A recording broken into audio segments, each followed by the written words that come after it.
A mí me toca hablar un poco de la repercusión de los riesgos o beneficios de la marihuana a nivel del aparato respiratorio, y esto no es menor, dado que somos de alguna manera los que estudiamos el órgano de choque de la marihuana, el órgano que teóricamente puede tener más impacto en la droga, o junto con lo decía el profesor Fieritz, que sin duda es lo que más se ha estudiado.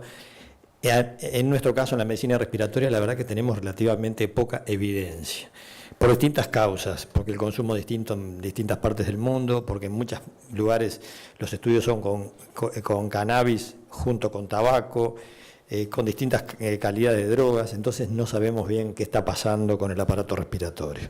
¿Me pasas, Lucía, la siguiente? Sí. Yo voy a hablar algo de lo que son los síntomas respiratorios que puede ocasionar el cannabis, de las alteraciones en la funcionalidad del sistema respiratorio.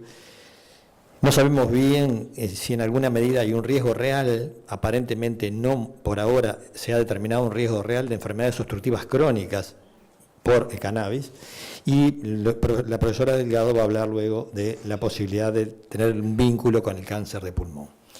Adelante. Ustedes ven esta revisión sistemática que se ha hecho con casi 1000 estudios que evalúan la salud respiratoria y el consumo de cannabis, la repercusión funcional.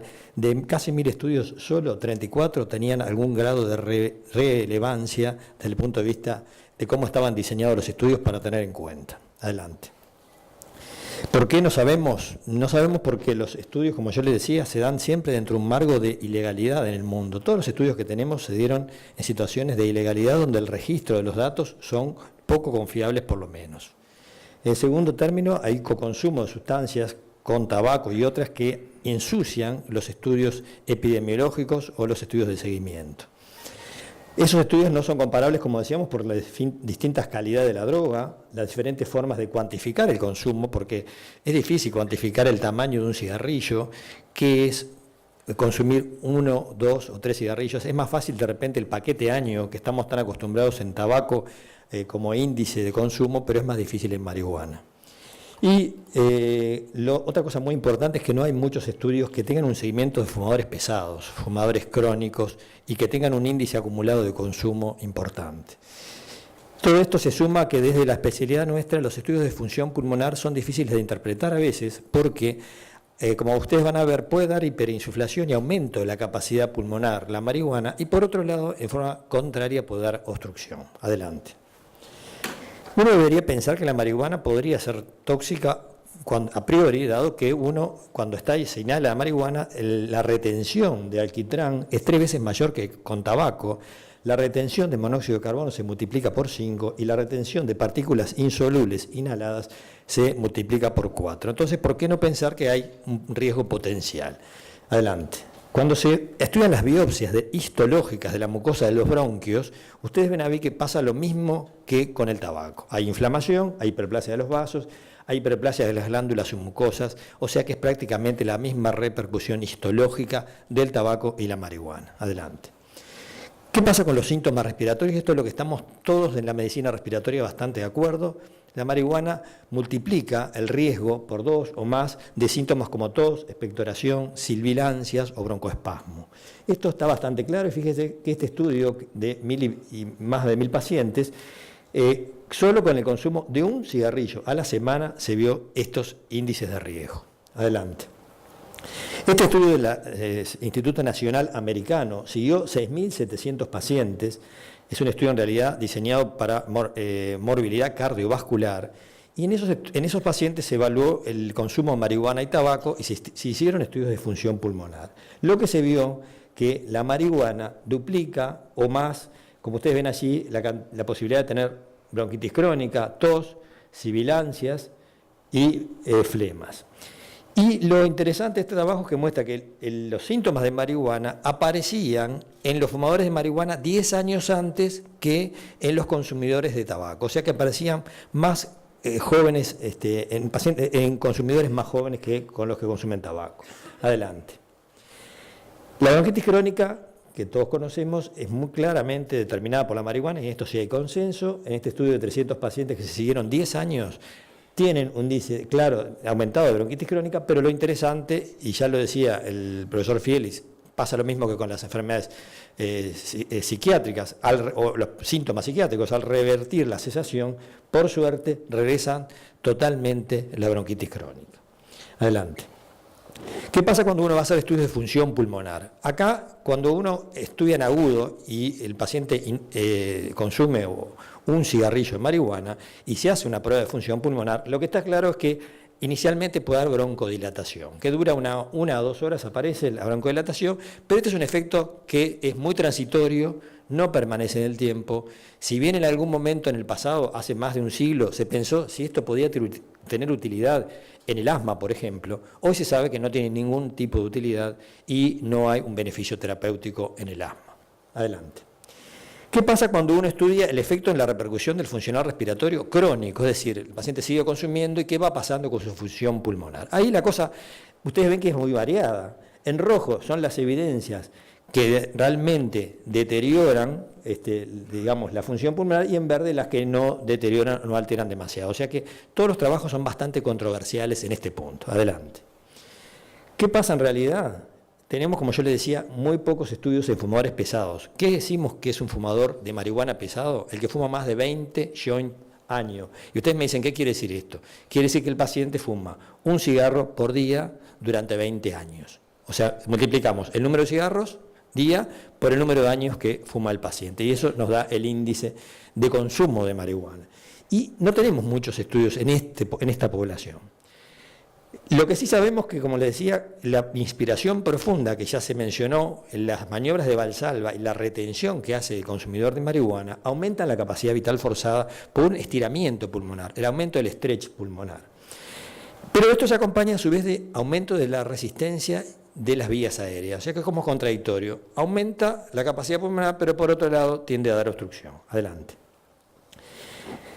Lo cierto es que pocos estudios, o ningún estudio, permite decir hoy, al día de hoy, la marihuana provoca EPOC, que todos conocemos, enfermedad pulmonar obstructiva crónica. No hay, pero algunos sí han mostrado cierto grado de obstrucción, y algunos autores dicen que esta obstrucción, más que una obstrucción verdadera, podría estar dada por el aumento de la capacidad vital forzada por el estiramiento pulmonar. O sea que en realidad podría haber una pseudo-obstrucción, y estos estudios son difíciles de interpretar y hay que interpretarlos cuidadosamente. Adelante. Este estudio, con casi 3.000 pacientes, mostró que el riesgo en fumadores de más de 20 joints año se multiplica por 2 de tener obstrucción crónica del flujo aéreo. Pero estos mismos autores dicen, atentos, porque esto puede ser una pseudo-obstrucción, dado que lo que se altera en realidad es la capacidad inspiratoria, como mencionábamos. Adelante. Y este es el mayor estudio que hay, una corte de pacientes americanos también, de 5.200 pacientes fumadores de tabaco solo, tabaco marihuana o marihuana sola y grupo control, que fueron seguidos durante 20 años. Eran pacientes todos jóvenes. Ustedes ven que en consumo medio bajo, esta población tenía un índice de más o menos 2 o 3 veces al mes consumían marihuana. Adelante. Pero lo que vieron los autores es que cuando uno empieza a ver el consumo con el tiempo, en los primeros años de consumo y cuando el índice acumulado de consumo no es muy alto, la capacidad pulmonar tiende a aumentar, y eso lo ven en el ascenso de la curva hacia arriba. Luego, tiende a caer la capacidad pulmonar y hay obstrucción al flujo aéreo. ¿En qué pacientes? En los que tienen más de 20 joints acumulados al año, que yo les decía, que es la población que a nosotros, desde el punto de vista del área respiratoria, nos sigue generando una cierta duda. Adelante. Impulsados un poco por esto, desde la cátedra de neumología impulsada por los docentes jóvenes de nuestro servicio, junto con la clínica médica, la cátedra de medicina preventiva y social de nuestra facultad, el departamento de química de Facultad de Medicina, se ha comenzado un trabajo, adelante, que trata de evaluar qué está pasando con el consumo de marihuana, de cigarrillos de marihuana. Los objetivos son ver qué síntomas y cómo se altera la función pulmonar, si hay un efecto aditivo con el tabaco o no, y qué patrones tenemos de consumo. Y lo interesante de este estudio es que se va a hacer en una población de los fumadores de clubes de membresía de cannabis. Ya se hizo población que es muy homogénea en cuanto a la calidad de consumo, la calidad de la droga que se le da, la cantidad de droga que se le vende al mes, que a todos se le vende la misma cantidad de droga de 40 gramos mensuales. O sea que nos permitiría cuantificar y ver la calidad de lo que se está inhalando en forma más homogénea. Y por otro lado, adelante, La primera corte que se ha hecho, que es con los primeros 50 pacientes que se reclutaron en el estudio, muestra que estos pacientes de los clubes de membresía tienen un índice acumulado promedio de 23 joints al año. Es decir, estamos apuntando a la población que queremos saber más. Y eso nos fortalece y esto nos da una oportunidad desde el punto de vista del conocimiento. Este marco legal nos da la oportunidad que todos los países no tuvieron. Es decir, investigar en la legalidad, que aclara mucho las cosas. Adelante. Pensamos que este estudio es muy relevante porque va a estar encauzado en los objetivos sanitarios nacionales del 2020, que Cristina los tiene mucho más claros que nosotros, pero nosotros vimos que esto encaja perfectamente, que aportará seguramente al desarrollo de una política pública integral y eficiente sobre el cannabis, permitirá implementar campañas de sensibilización para educar en políticas de reducción del daño y permitirá fomentar el desarrollo de investigaciones futuras sobre los efectos del cannabis para la salud integral de las personas. Adelante. Como conclusiones, decirles que en realidad lo que sabemos es que el cannabis fumado, y aclaro que el cannabis vaporizado, como se dijo, es mucho menos tóxico. El ideal sería que todos los consumidores fumaran vaporizado y no cigarrillos sin filtro. Pero estos cigarrillos dan inflamación de las vías aéreas y dan síntomas respiratorios como bronquitis crónica que retroceden con la cesación. Por otro lado, producen broncodilatación en agudo, como yo les decía, pero esto no es evidencia, ni hay ninguna evidencia para el uso en pacientes con asma, por ejemplo. El uso recreativo o con un bajo consumo acumulativo de marihuana no aumenta el riesgo de enfermedad pulmonar obstructiva crónica, esto lo tenemos bastante claro. Y lo que no tenemos claro es qué pasa con los fumadores moderados a pesados, que en realidad los hallazgos, como yo le decía, son controvertidos. Necesitamos estudios en esta población y deberemos investigar y tener mucho cuidado con la interpretación de los resultados de los estudios de disfunción pulmonar. Muchas gracias.